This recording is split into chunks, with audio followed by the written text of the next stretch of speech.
My name is Marin Bellamy, and I was 41 years old the night my marriage finally stopped pretending to be sad and showed me it had been dangerous all along.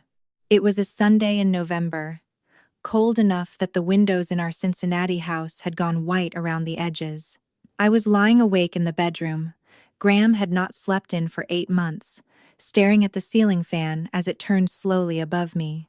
Our final divorce papers were supposed to be signed the next morning. One more appointment. One more signature. 17 years reduced to folders, initials, and polite silence. Then the door opened. At first, I thought something had happened to Audrey.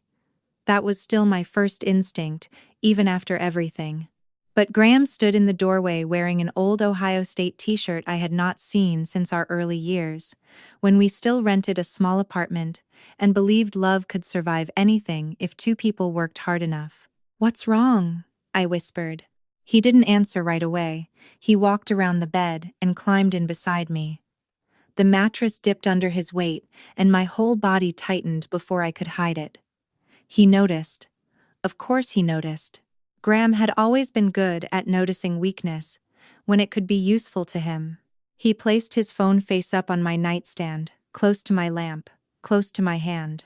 Then he looked at me in the dark and said, almost tenderly, "One last time."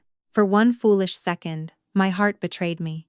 It remembered the man I married before his parents trained him to measure love like an asset. Then his phone lit up. "Please subscribe to support the channel. I bet you're watching this video right now while lying down with your legs crossed, right? If that's true, type 3. If not, type 4. Let's see whether I got it right." Alright, enough talking. Let's begin the story. The message preview flashed bright across the screen. "Did she sign the release yet? Preston says Monday is the last clean day." It was from Briar Holt. And just like that, I understood. My husband had not come back to my bed to say goodbye. He had come because his family needed my signature. To understand why that single name Preston made my stomach turn colder than Briar's ever could, you have to understand the Bellamys. They did not welcome people into their family. They evaluated them, quietly, politely, with silverware placed perfectly beside linen napkins, and questions that sounded harmless until you heard what they were really asking. I met Graham's parents 18 years earlier, on a rainy Saturday evening in late October. Graham and I had been dating for 6 months, long enough for me to imagine a future with him, but not long enough to know that some families did not open their doors to love. They opened them to inspection. Their house sat on a hill in Hyde Park, brick-fronted and perfectly lit, with boxwoods trimmed so sharply they looked artificial. Graham squeezed my hand before we walked up the steps and whispered, "Don't be nervous. They'll love you." I believed him. That was one of the first mistakes I made with Graham, believing he understood his parents, simply because he had survived being raised by them. Eloise Bellamy opened the door before we rang the bell. She wore cream slacks, a pearl necklace, and the kind of smile women use when they want to appear warm without actually offering warmth. She looked at my coat first, then my shoes, then finally my face. "Marin," she said, as if testing whether the name belonged in her mouth. "Graham told us you work in healthcare." "I do," I said. "Cardiac rehab, mostly nights." Her smile stayed in place, but something behind it cooled. "Nights," she repeated softly. "That must make a normal home life difficult." Preston is 71 now. Back then, he was 53, but he already carried himself like a man used to being obeyed before he finished speaking.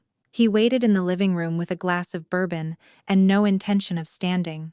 He asked where I went to school, whether my parents still lived in Dayton, if they owned or rented, how long I planned to keep working those hours after marriage.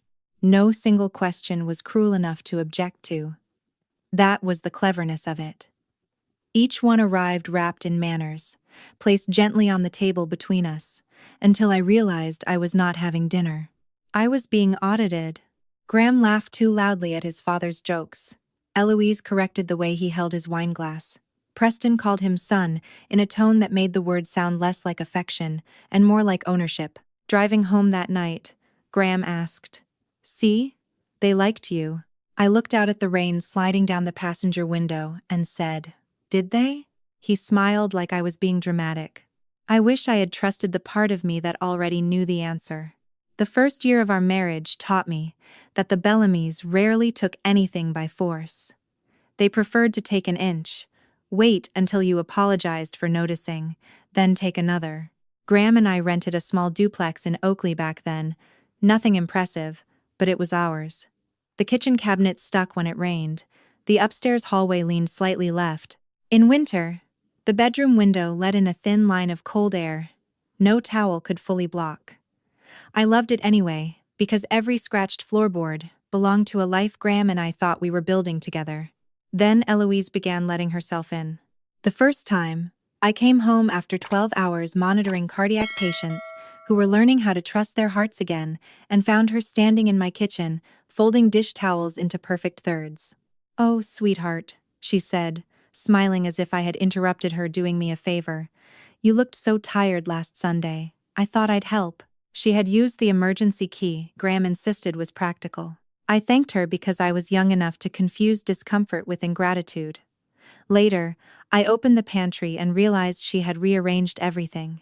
Cans by expiration date. Cereal moved into glass containers. My coffee pushed to a higher shelf because, according to the note she left, counter clutter creates mental clutter. When I told Graham it bothered me, he kissed my forehead and said, "That's just Mom. She shows love by fixing things." But she was not fixing things. She was marking territory. After that, it happened more often. A sweater folded on our bed that I knew I had left in the laundry basket. A stack of mail moved from the entry table to Graham's desk. Once, I found a bank envelope slit open with my student loan statement tucked neatly inside it. Eloise said she thought it was junk mail. Preston never needed a key. He entered through Graham. He would call during dinner and ask about insurance, savings, retirement contributions. Not mine directly, never that obvious. He asked Graham what the household plan looked like. He suggested separate accounts were cleaner. He reminded him that a man with Bellamy responsibilities needed to think generationally.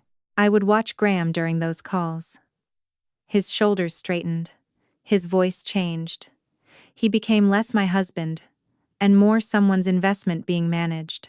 Whenever I pushed back, Graham looked wounded, as if I had accused his parents of something ugly instead of naming what they were doing. "They care," he would say. "Why do you always hear criticism?" So I learned to stop saying what I heard. But I remembered. Every key turned in my lock, every opened envelope, every time control arrived, wearing the costume of concern. For years, I told myself those small invasions were survivable because Graham and I still had a life separate from them. We had bills, late shifts, grocery lists, and a daughter who made our home too loud and messy to control. Audrey once insisted on wearing rain boots to bed because she was afraid of missing puddles in the morning. For a while, I thought that kind of ordinary chaos protected us. Then Graham started rising. It happened slowly at first.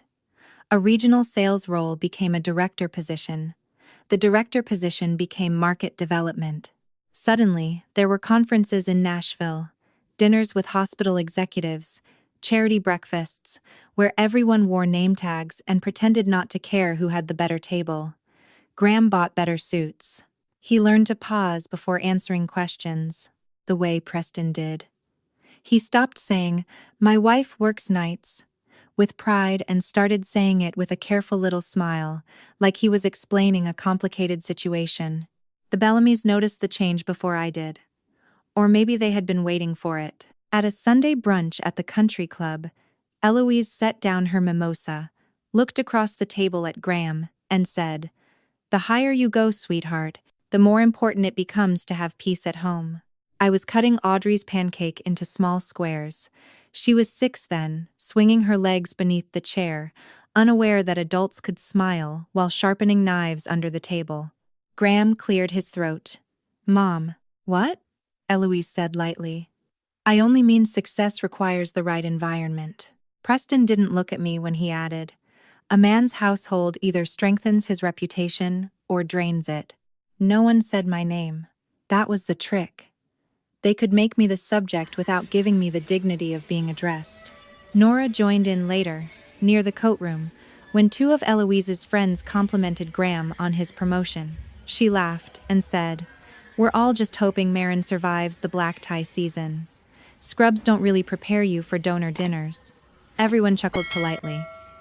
I smiled because Audrey was holding my hand and watching my face. That became the new version of me inside the Bellamy family. Not cruel, not unfaithful, not unstable, just unsuitable. Too tired, too practical, too middle class, too attached to hospital corridors and overnight coffee to understand what Graham's future required. The strange part was how easily Graham accepted it. He began suggesting I skip events because I looked exhausted. He bought me dresses Eloise approved of, then seemed disappointed when I looked uncomfortable wearing someone else's idea of a wife. That was when I first understood something I did not want to know. Graham was not being pulled away from me. He was walking toward them. I did not see the campaign begin, because campaigns in families like the Bellamys did not announce themselves. They arrived as concern.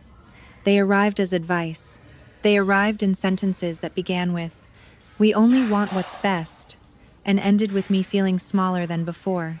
By the time Audrey turned 13, Graham and I were living in separate emotional houses under the same roof. He still came home. He still asked what time I worked. He still signed birthday cards with both our names. But there was a politeness between us that felt less like peace and more like a waiting room. That was when Eloise started calling him after dinner. Not once in a while. Every night. Sometimes he answered in the kitchen, keeping his voice low beside the refrigerator. Sometimes he walked out to the porch, even in January, his breath turning white under the security light.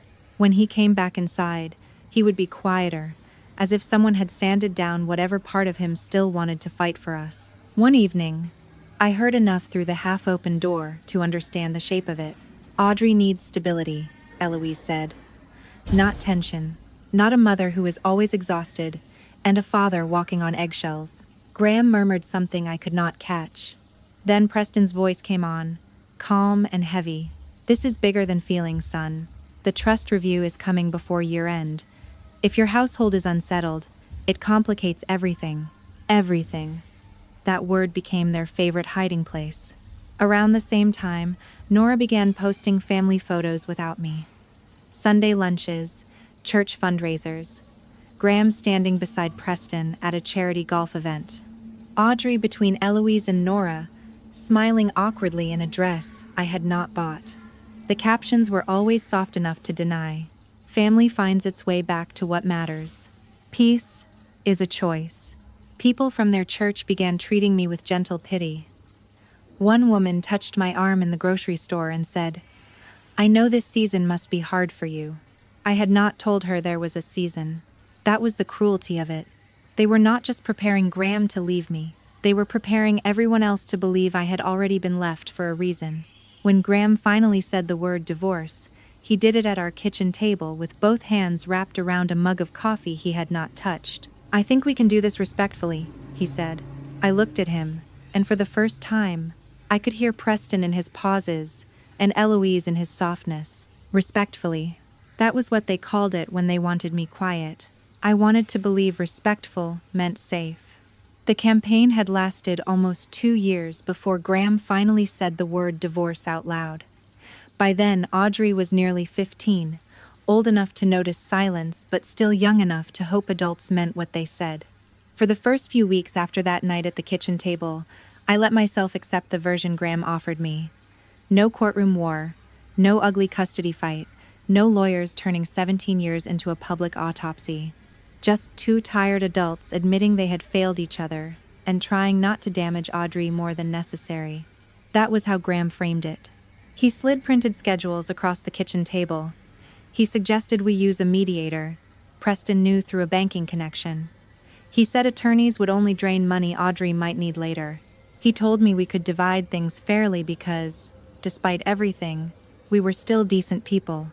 I wanted that to be true badly enough that I ignored the way he kept saying simple whenever I asked a specific question. The first wrong thing I noticed was an old tax return.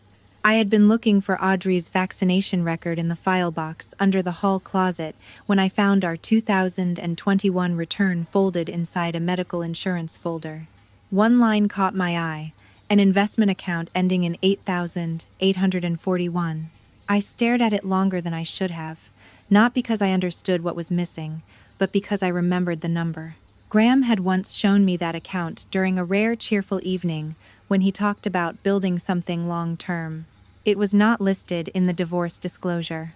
I told myself there could be an explanation. The next night, after Graham went to bed in the guest room, I opened the gray folder he kept on his office desk. The settlement looked clean. Too clean. House to be sold. Retirement accounts divided. Shared custody. No unnecessary conflict. Every page carried the same quiet message.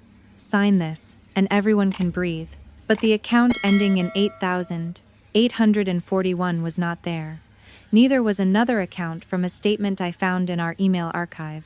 Then I noticed Graham had changed passwords on 2 financial portals I used to access without thinking. That was when my body reacted before my mind did. My hands went cold.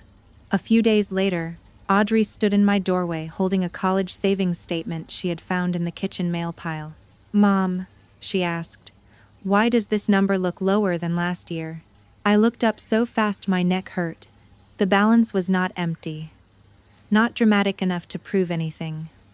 Just wrong in the quiet way a heart monitor looks wrong before the alarm starts screaming. Graham had called our divorce respectful, but the numbers were beginning to disagree. By the time Sunday night arrived, I had stopped sleeping like a person who trusted her own house. The final signing was scheduled for Monday morning. Graham had spent that weekend being gentle in a way that made my skin tighten. He fixed the loose hinge on the laundry room door.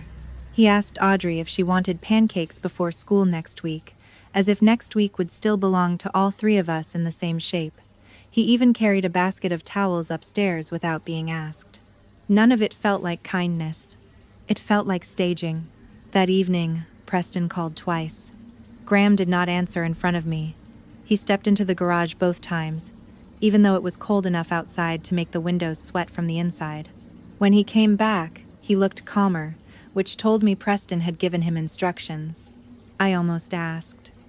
I almost said his father's name out loud and watched what it did to his face. But I didn't.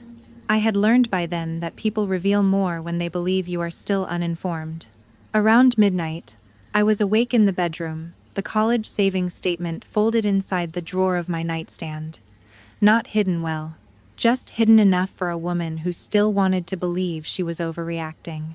The gray divorce folder sat in Graham's office upstairs, waiting for morning. I kept thinking about the missing account ending in 8,841, the changed passwords, the mediator Preston had recommended. Then the bedroom door opened. Graham stood there for a moment, without speaking. The hallway light framed him from behind, making him look less like my husband and more like a shadow that had learned his shape. He wore that old Ohio State shirt again, the one from our early marriage, when we had no money and too much hope. "Marin," he said softly. I sat up, already cold. He came to my side of the bed and sat down slowly, as if sudden movement might scare me away. His voice was careful, almost tender, when he began talking about the past. Our first apartment, Audrey's first Christmas. The night we drove through a snowstorm because I craved French fries while pregnant.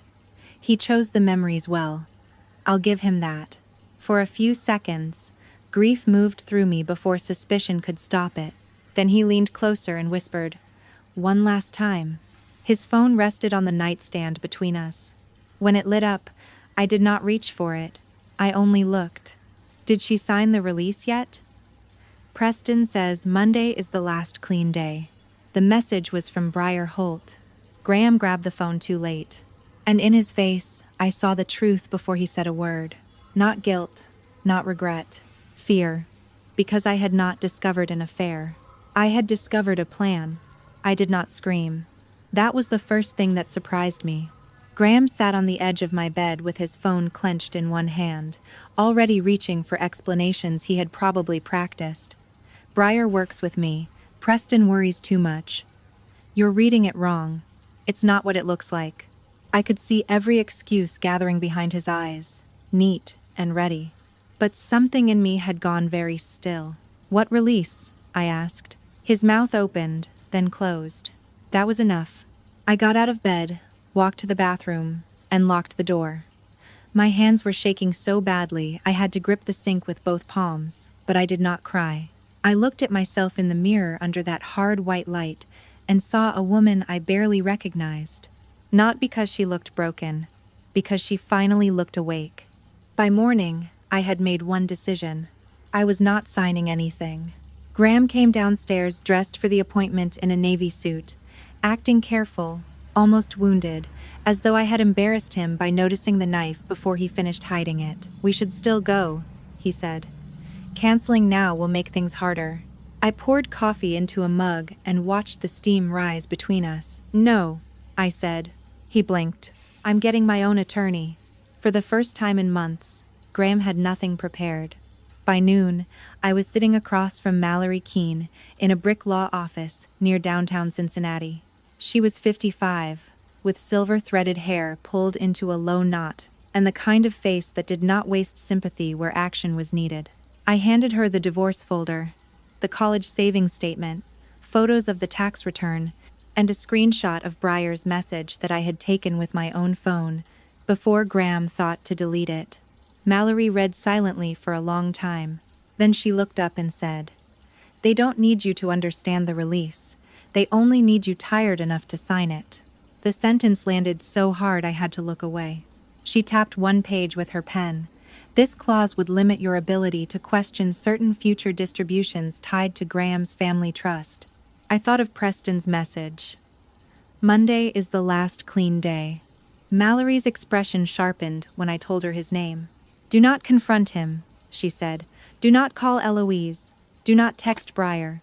Do not warn Graham that you're looking deeper. What do I do? You let them believe they still know you. Then she picked up her phone and called Owen Rask, a forensic accountant she trusted. That was the moment my divorce stopped being an ending. It became an investigation. Please subscribe to support the channel. I bet your phone battery is at 82% right now, right? If that's true, type 1. If not, type 2. Let's see whether I got it right. All right, enough talking. Let's begin the story. For the next 12 days, I became exactly the woman the Bellamys believed I was.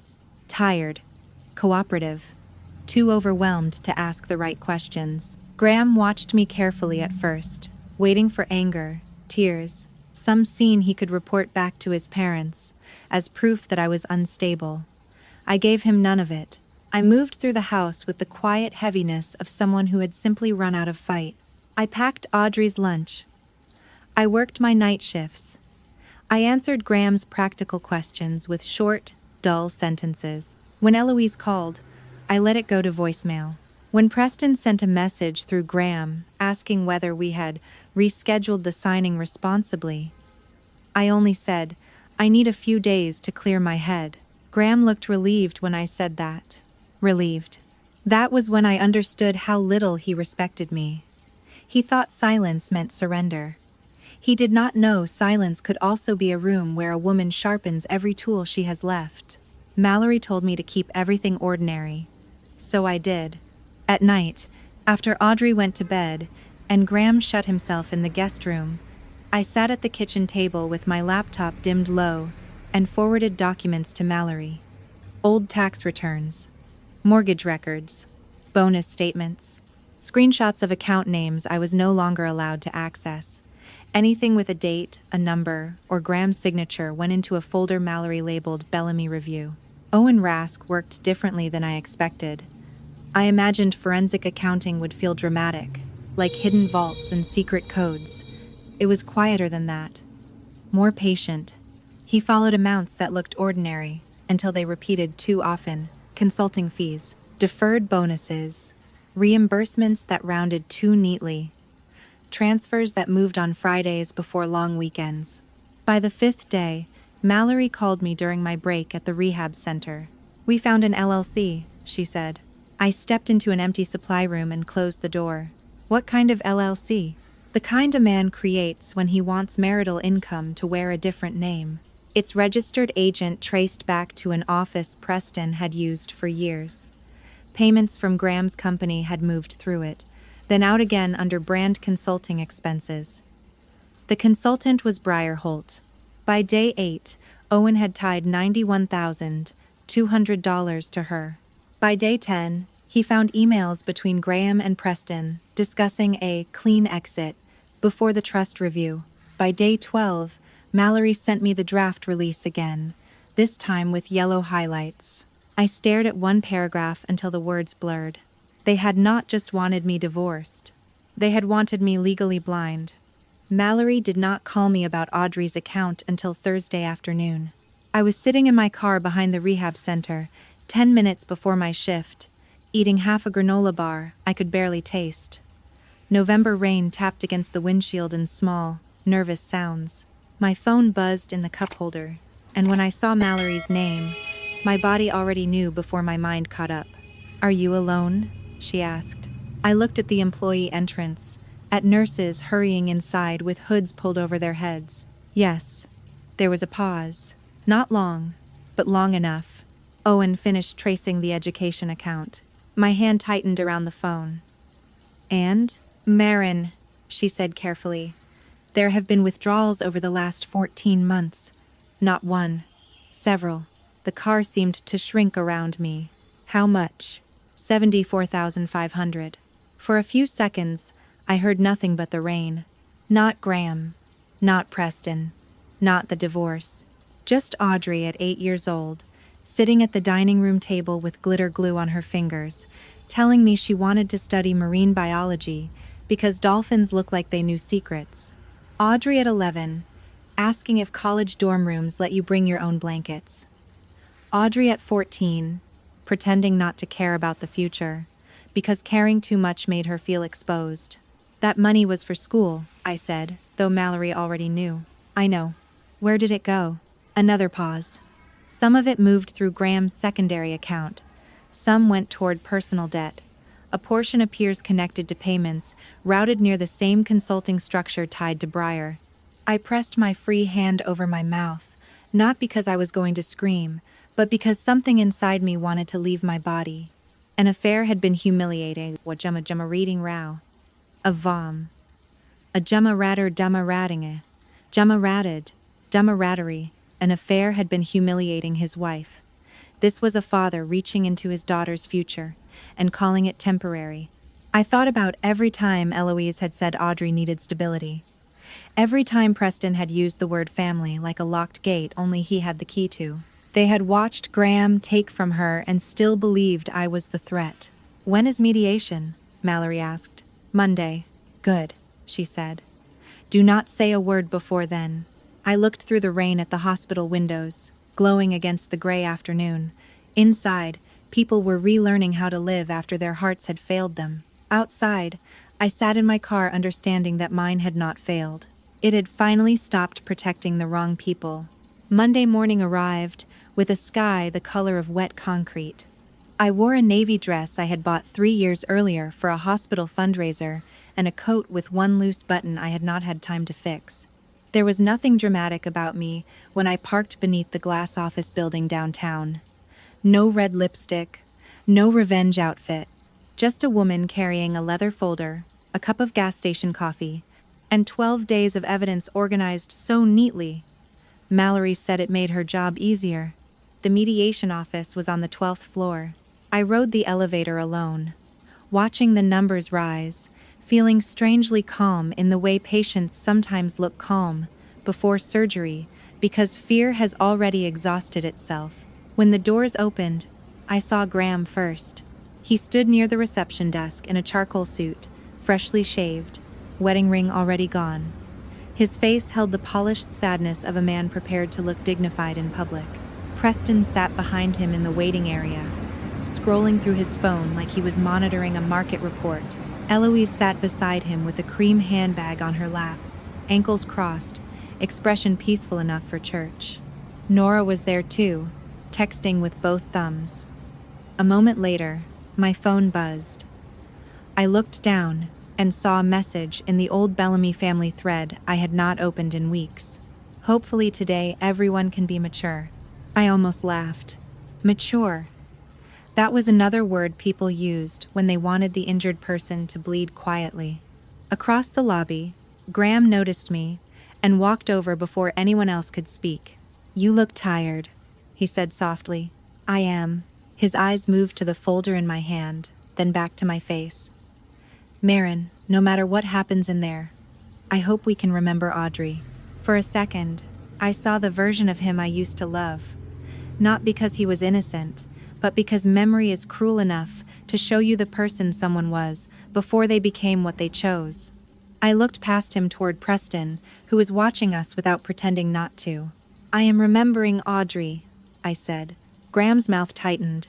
Before he could answer, Mallory stepped out of the elevator behind me, wearing a black coat and carrying 2 banker's boxes. Owen followed with a laptop bag and the expression of a man who had spent his career making numbers confess. The receptionist called our names. Preston stood as if he expected to enter with us. Mallory smiled politely. "Immediate parties in council only for now." For the first time that morning, Preston Bellamy looked surprised. I walked into the conference room without looking back. The conference room was too bright for what happened inside it. White walls, glass table, a pitcher of water nobody touched. Graham sat across from me with his attorney, a man named Lawrence Pruitt, who began the morning with the relaxed confidence of someone expecting signatures, not evidence. Mallory placed 1 banker's box beside her chair. Owen opened his laptop without a word. For the first 20 minutes, everything sounded ordinary. Custody schedule, sale of the house, division of retirement accounts. Graham nodded at the right moments, his expression carefully sad. He still thought we were there to finish what he had started. Then Mallory slid the first statement across the table. "This account was not disclosed." Lawrence glanced at it, then at Graham. Mallory slid another page forward. "Neither was this one." The air changed. Graham's hand moved once toward his water glass, then stopped. Lawrence read faster now, his jaw tightening with every page. Mallory did not raise her voice. She did not need to. She laid out the hidden accounts, the LLC, the consulting payments to Breyer, the emails using phrases like clean exit and trust window. Each document landed softer than an accusation and harder than a slap. When she reached Audrey's education account, I felt my entire body go still. $74,500, Mallory said. Withdrawn over 14 months. Graham looked at me then. Not like a husband, not even like a guilty man. Like someone shocked that the person he underestimated had learned how to count. Lawrence removed his glasses. "Graham, I need to speak with you privately." Before he could stand, the conference room door opened. Preston stepped in, face tight with irritation. "This is a family matter." Mallory turned 1 page, calm as weather. "Then you'll recognize this email." She placed it in front of him. Preston read 1 line before the color left his face. "If Marin signs Monday, she loses the window to question the trust distribution." No one spoke. I looked at Preston, then at Graham, then finally at the empty chair where Eloise would have sat if she had been allowed inside. "You called me the problem," I said quietly. "But you used the word family to take money from my daughter's future. That was the only speech I gave." By the end of the day, Graham agreed to restore Audrey's education fund, in full. I received a larger share of the marital assets, a 24-month financial review clause, and protection against any undisclosed trust distributions tied to Graham. Eloise lost permission to use Audrey in charity materials. Preston lost the one thing men like him fear most: control of the room. Months later, Audrey and I moved into a small townhouse in Covington, near the river. The floors creaked. The kitchen was narrow. No one had a key except us. I used to think divorce meant losing a family. But sometimes, what you lose is only the room where people kept calling control love. What Marin's story teaches us is that betrayal does not always arrive looking like betrayal. Sometimes it wears a nice suit. Sometimes it speaks in a calm voice. Sometimes it uses words like family, peace, maturity, and respect, while quietly asking you to give up pieces of yourself. And maybe that is why stories like this stay with us, because many people have lived some version of it, not always in a divorce, not always with hidden accounts or legal documents. Sometimes it happens in a family dinner, a workplace, a marriage, or a friendship where you are told to be reasonable while someone else keeps crossing the line. Love should never require blindness. Family should never mean surrendering your voice. Peace is not real peace if it only exists because one person has been pressured into silence. Marin did not win because she hated them harder. She won because she finally stopped abandoning herself. She asked questions. She trusted the discomfort she had been taught to dismiss. She protected her daughter. And most importantly, she learned that walking away from control is not the same as losing love. Sometimes healing begins the moment you stop begging people to understand your pain and start protecting your future. If this story touched you, I'd love to hear your thoughts. Have you ever seen someone use the word family to excuse control or manipulation? What would you have done in Marin's place? Leave your thoughts in the comments. Your story might help someone else feel less alone. And if you enjoyed this story, please take a moment to like, subscribe, and share it with someone who needs a reminder that starting over is not failure. Sometimes it is the first honest breath of freedom.